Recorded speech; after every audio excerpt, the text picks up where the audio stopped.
ગોરખનાથ એક મહાન યોગી અને સંત હતા, જેમણે ભારતીય આધ્યાત્મિક પરંપરામાં યોગ અને તપસ્યાનું મહત્વ આપ્યું હતું. ગોરખનાથના જીવન સાથે ઘણી પ્રેરણાદાયક વાર્તાઓ અને ચમત્કારિક ઘટનાઓ જોડાયેલી છે. ગોરખનાથ નાથ સંપ્રદાયના પ્રખ્યાત સંત હતા અને તેમની શિષ્ય પરંપરામાં અઘોર પંથ અને કાપાલિક પંથના સાધકોનો સમાવેશ થાય છે. ગોરખનાથની જીવનકથા એવી છે કે તેમણે પોતાના યોગ અને સાધના દ્વારા માનવ જીવનમાં આધ્યાત્મિક શાંતિ અને મોક્ષનો માર્ગ બતાવ્યો હતો. ગોરખનાથના ગુરુ મચ્છિન્દ્રનાથ હતા, જે નાથ સંપ્રદાયના સ્થાપક માનવામાં આવે છે.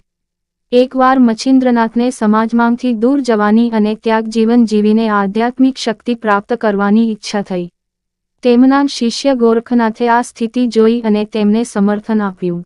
મચ્છિન્દ્રનાથ અને ગોરખનાથ બંને યોગ અને તપસ્યાના માધ્યમથી આધ્યાત્મિક ઉન્નતિ કરવા માટે સંયમ, ત્યાગ અને યોગાભ્યાસનો માર્ગ અપનાવ્યો.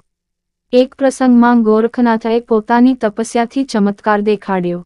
એક ગામમાં દુષ્કાળની સમસ્યા હતી અને લોકો ખૂબ પીડામાં હતા. ગોરખનાથે પોતાની આધ્યાત્મિક શક્તિનો ઉપયોગ કરીને જળ પૂરી પાડ્યું અને ગામના લોકોને રાહત આપી. આ ચમત્કારથી ગામના લોકો ગોરખનાથના શિષ્ય બની ગયા અને તેમની તપસ્યાનો ઉપકાર માન્યો. ગોરખનાથે હંમેશા લોકકલ્યાણ અને આધ્યાત્મિક જાગૃતિ માટે પોતાનું જીવન સમર્પિત કર્યું.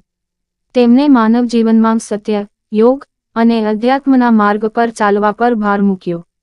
ગોરખનાથની લેગસી આજે પણ યોગ અને આધ્યાત્મિક ક્ષેત્રમાં જીવી રહી છે.